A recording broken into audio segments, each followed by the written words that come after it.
అంతరిక్షంలో వ్యోమగాములు గాలిలో తేలియాడుతూ ఉండటం మీరు చాలా వీడియోల్లో చూసే ఉంటారు. అక్కడ గురుత్వాకర్షణ బలం అంటే గ్రావిటేషనల్ ఫోర్స్ ఏమీ లేనట్టుగా, పైకి ఏది, కిందకు ఏది అనే వ్యత్యాసం ఏమీ లేకుండా అన్నీ గాలిలోనే అలా తేలుతూనే ఉంటాయి. ఒకవేళ వారు తమ స్పేస్ షటిల్ గోడను చేతితో నెట్టితే, నెట్టిన దిశలోనే తేలుతూ వెళ్ళిపోతారు. దీన్ని చూస్తే మనకు ఏమనిపిస్తుంది? అక్కడ వస్తువులను కిందకు లాగే ఎటువంటి బలం లేదనే కదా! కానీ ఇక్కడే ఒక ఆశ్చర్యమైన విషయం ఉంది. ఈ స్పేస్ షటిల్ భూమి ఉపరితలానికి ఎంతో దూరంలో లక్షల మైళ్ళ అవతల ఏమీ ఉండదు. కేవలం కొన్ని వందల మైళ్ళ ఎత్తులో సుమారు 400 కిలోమీటర్లు మాత్రమే ప్రయాణిస్తూ ఉంటుంది. భౌతిక శాస్త్రంలో న్యూటన్ ప్రతిపాదించిన విశ్వ గురుత్వాకర్షణ నియమం అంటే యూనివర్సల్ లా ఆఫ్ గ్రావిటేషన్ గురించి మీరు చదువుకున్నారు కదా. దీని ప్రకారం విశ్వంలోని ఏవైనా రెండు వస్తువుల మధ్య ఉండే గురుత్వాకర్షణ బలాన్ని లెక్కించడానికి మనం F is equals to G multiplied by M one into M two by R square అనే సూత్రాన్ని ఉపయోగిస్తాం. ఇక్కడ ఒక వస్తువు మన భూమి అనుకుందాం. రెండవ వస్తువు స్పేస్ షటిల్ అనుకుందాం.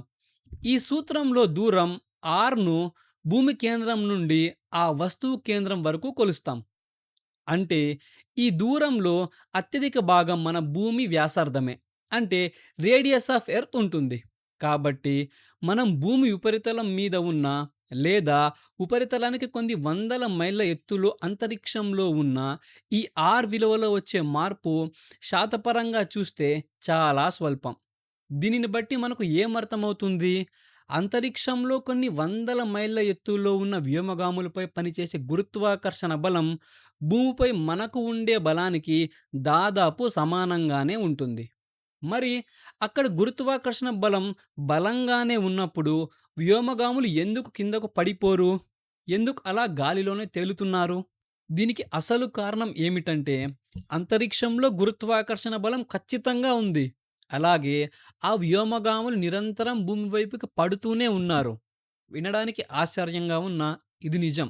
వారు క్షితిజ సమాంతరంగా అంటే హారిజాంటల్లీ ఎంత అత్యధిక వేగంతో ప్రయాణిస్తున్నారంటే, వాళ్ళు కిందకు పడుతున్న ప్రతిసారి భూమి వక్రతలం అంటే కర్వేచర్ వల్ల వారు భూమిని తాకకుండా తప్పించుకుంటూ ముందుకు వెళ్ళిపోతున్నారు. ఈ విషయాన్ని మరింత స్పష్టంగా అర్థం చేసుకోవడానికి ఒక చిన్న ఉదాహరణను చూద్దాం. మనం ఆఫ్రికా ఖండంలో ఒక ఎత్తైన ప్రదేశంలో నిలబడి ఒక పెద్ద రాయిని 45 డిగ్రీల కోణంలో చాలా వేగంగా విసిరామనుకుందాం. ఆ రాయి గాలిలో ప్రక్షేపక మార్గంలో అంటే ప్రొజెక్టైల్ మోషన్‌లో కొంత దూరం ప్రయాణించి వేల మైళ్ళ అవతల భూమిపైనే పడుతుంది. ఇప్పుడు మనం ఇంకొంచెం బలాన్ని ప్రయోగించి ఆ రాయిని మరింత వేగంతో విసిరితే ఏమవుతుంది? అది ఇంకాస్త ఎక్కువ దూరం ప్రయాణించి మళ్ళీ భూమి మీదే పడుతుంది కదా! మనం విసిరే వేగాన్ని పెంచుకుంటూ పోతే ఆ రాయి ప్రయాణించే దూరం కూడా పెరుగుతూ ఉంటుంది. అది ఎన్ని వేల మైళ్ళు ప్రయాణించినా అంతిమంగా అది గురుత్వాకర్షణ వల్ల ఎక్కడో ఒక చోట కిందకే పడుతుంది. ఇలాగే ఒక వస్తువును అత్యంత వేగంగా విసిరినప్పుడు అది భూమి వక్రతలాన్ని అనుసరిస్తూ చాలా దూరం వెళ్లి పడుతుంది. ఇలా వస్తువు వేగాన్ని పెంచుకుంటూ పోయి ఒక నిర్దిష్టమైన అత్యధిక వేగంతో దాన్ని విసిరినప్పుడు ఒక అద్భుతం జరుగుతుంది. ఆ వస్తువు గురుత్వాకర్షణ వల్ల భూమి వైపుకు పడటానికి ప్రయత్నించిన ప్రతిసారి దాని అత్యధిక వేగం వల్ల అది భూమి ఉపరితలాన్ని దాటి ముందుకు వెళ్ళిపోతూ ఉంటుంది. అంటే అది ఎప్పుడూ కిందకు పడదు. ఇలా భూమిని తాకకుండా భూమి వక్రతలానికి అనుగుణంగా చుట్టూ నిరంతరం తిరుగుతూనే ఉండే ఈ స్థితినే మనం కక్ష లేదా ఆర్బిట్ అని అంటాం. ఈ సమయంలో ఇక్కడ ఏం జరుగుతుందో భౌతిక శాస్త్రపరంగా గమనించండి. ఒకవేళ భూమికి గురుత్వాకర్షణ బలమే గనుక లేకపోయి ఉంటే న్యూటన్ మొదటి గమన నియమం ప్రకారం ఆ వస్తువు నిట్ట నిలువుగా ఒకే సరళరేఖా మార్గంలో అనంతంలోకి దూసుకుపోతుంది. కానీ గురుత్వాకర్షణ బలం ఆ వస్తువును నిరంతరం భూమి కేంద్రం వైపుకు లాగుతూ ఉంటుంది. ఈ ఆకర్షణ బలం అభికేంద్ర బలంగా పనిచేయడం వల్లనే వస్తువు ప్రయాణించే సరళరేఖ మార్గం వంగిపోయి ఒక వృత్తాకార కక్ష్య మార్గంగా మారుతుంది. ఆ వస్తువుకు తగినంత వేగం ఉన్నంత వరకు అది నిరంతరం భూమి చుట్టూ అలానే తిరుగుతూనే ఉంటుంది. అంతరిక్షంలో మన స్పేస్ షటిల్ తిరిగే ఎత్తులో వాతావరణం దాదాపుగా ఉండదు. కాబట్టి గాలి నిరోధం అంటే ఎయిర్ డ్రాగ్ శూన్యంగా ఉంటుంది. దాని వేగాన్ని అడ్డుకునే కారకాలు ఏమీ లేకపోవడం వల్ల ఆ స్పేస్ షటిల్ చాలా కాలం పాటు కక్షలో అలానే తిరుగుతూ ఉంటుంది. అయినప్పటికీ అక్కడ అత్యంత స్వల్ప స్థాయిలో ఉండే గాలి నిరోధం వల్లనే కృత్రిమ ఉపగ్రహాలు అంటే ఆర్టిఫిషియల్ శాటిలైట్స్ క్రమంగా తమ శక్తిని కోల్పోయి నెమ్మదిగా భూమి వైపు పడిపోతుంటాయి. ఇదంతా నిశితంగా పరిశీలిస్తే మనకు అర్థమయ్యే సత్యం ఒక్కటే. అంతరిక్షం అనేది గురుత్వాకర్షణ లేని ప్రదేశమేమీ కాదు. స్పేస్ షటిల్, అందులో ఉన్న వ్యోమగాములు అందరూ ఎల్లప్పుడూ భూమి వైపు పడుతూనే ఉన్నారు.